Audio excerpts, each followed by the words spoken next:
y agradecer la consideración que han hecho los organizadores en invitarme a participar de este ciclo de seminarios de la Agenda de Descentralización en Chile y particularmente este panel sobre creación de sistemas regionales de gestión del conocimiento y el capital humano.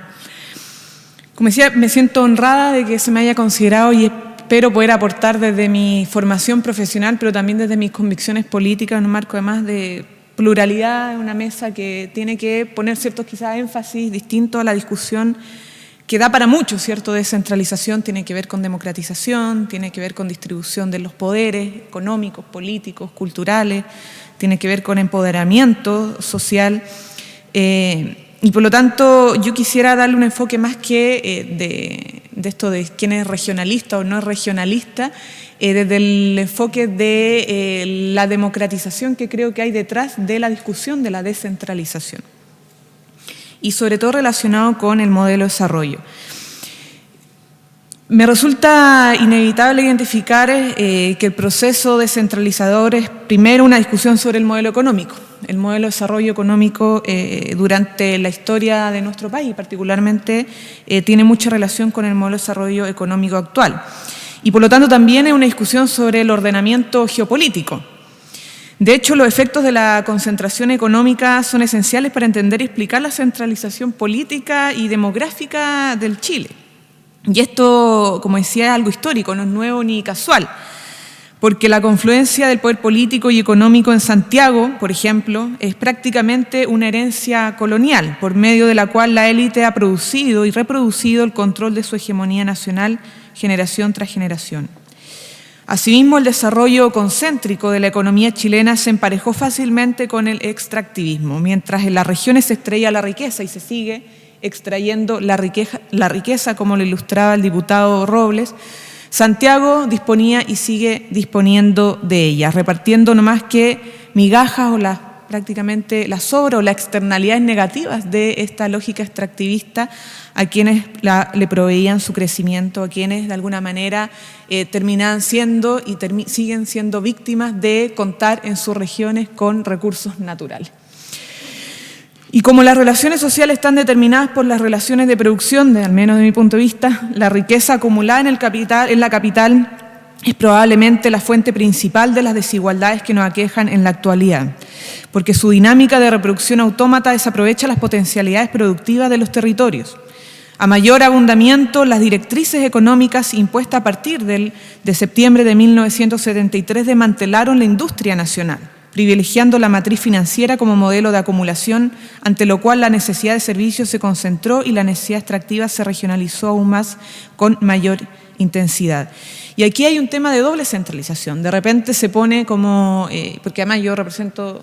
un distrito que está en la Florida, pero está en la región metropolitana, soy santiaguina, y de repente se plantea como una disputa entre regiones versus Santiago, pero la verdad es que aquí hay una doble centralidad, o concentración, que es la nacional, Santiago versus regiones, pero también dentro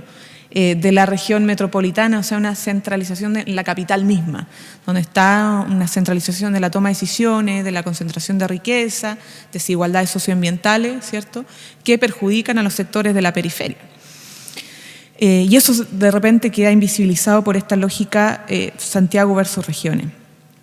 Todos estos procesos han sido acompañados de una desidia indignante a generar valor agregado a la matriz productiva del país. Y esto, la verdad es que tiene directa relación con el rol de la educación y, por lo tanto, atraviesa profundamente la discusión que hemos iniciado y que seguiremos profundizando en materia de reforma a la educación en nuestro país, particularmente la educación superior.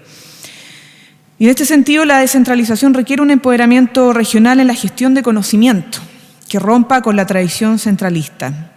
Crear un sistema de colaboración e interacción, crear una red de desarrollo estratégico regional debe ser un objetivo intransable para las instituciones educacionales públicas. Y en este caso, cuando hablo de instituciones públicas, me refiero esencialmente, no exclusivamente, a las instituciones estatales por el rol público que necesariamente deben, por mandato del Estado, cumplir.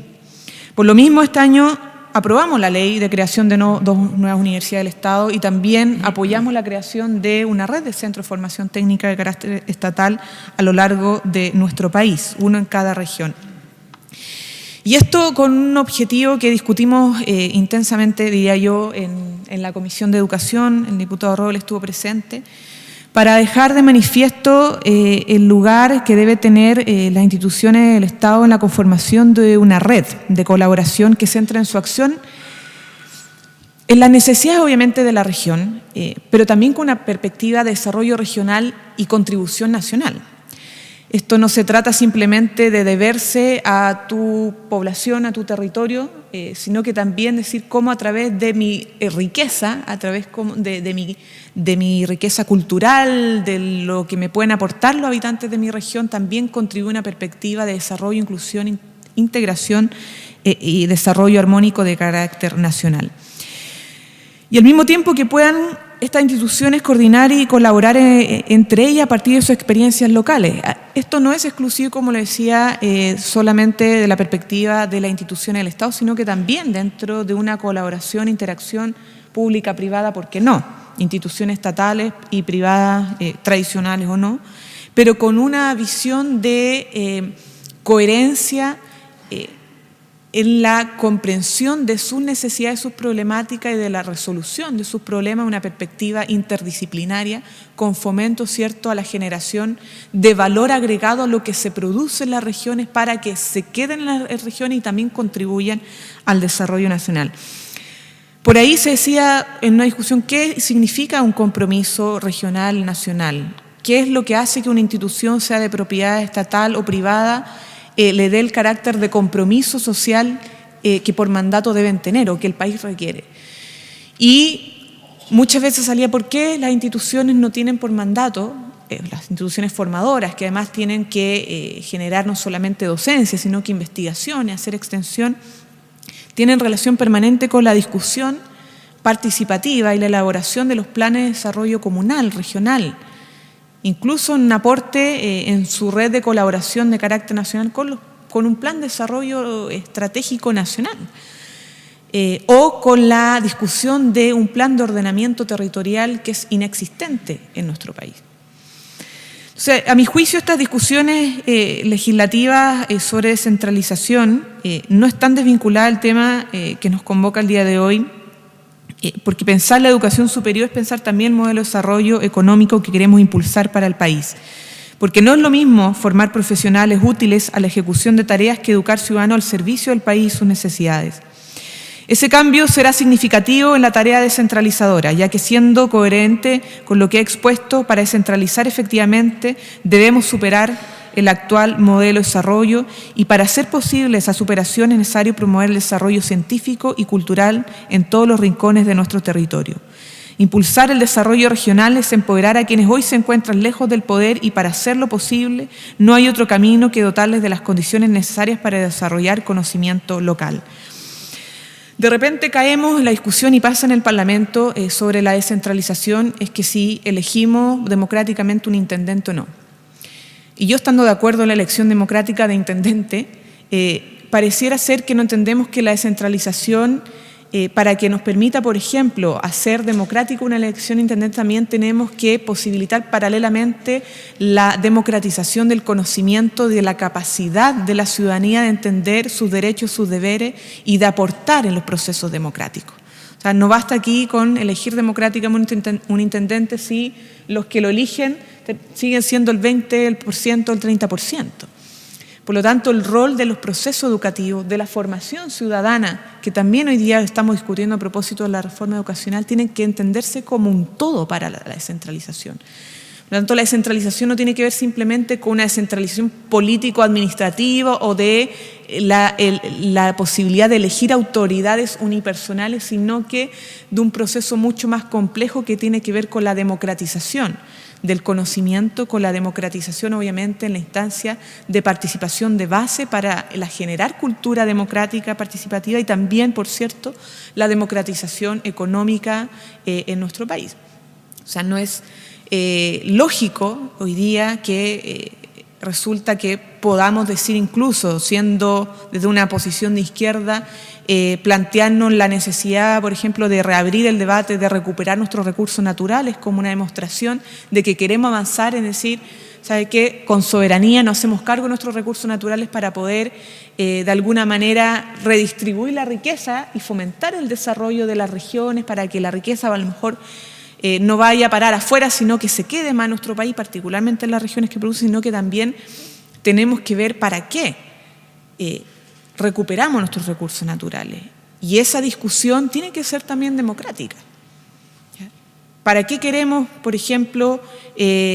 recuperar el cobre? Si es que queremos recuperarlo. ¿Para seguir explotándolo como lo hemos venido explotando por las empresas transnacionales, así como por Codelco? ¿O queremos darle un valor agregado a la explotación del cobre? Y por lo tanto esa discusión tiene que desencadenar qué rol jugamos como sociedad y particularmente las instituciones que nos permiten dar un salto en el modelo productivo de nuestro país. Y ahí, de alguna manera, es imposible dar esa discusión si es que las instituciones, sean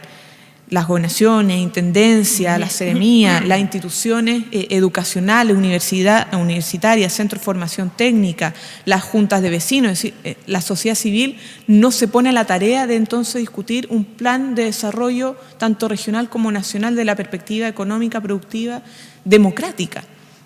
Por lo tanto, la discusión sobre la descentralización inevitablemente tiene que tocar aristas que trascienden lo netamente político-administrativo. Finalmente, y quizá tiene mucha relación con lo que algunos hemos también querido impulsar, que nada de esto, desde mi punto de vista, será posible sin un cambio significativo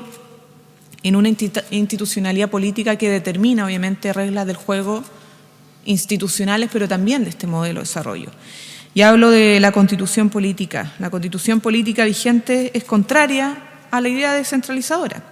Y no basta reformar un par de artículos o el capítulo sobre el gobierno y administración interior del Estado porque la concepción centralista recorre como sangre en las venas al cuerpo normativo que nos rige. Necesitamos una nueva Constitución que reformule la forma en que vivimos en sociedad, donde la descentralización sea parte integral del desarrollo económico. Y creo que el mecanismo más democrático para plasmar aquello es la Asamblea Constituyente. Un país soberano es el que se piensa a sí mismo, un pueblo soberano es el que decide y construye su propio camino. Muchas gracias.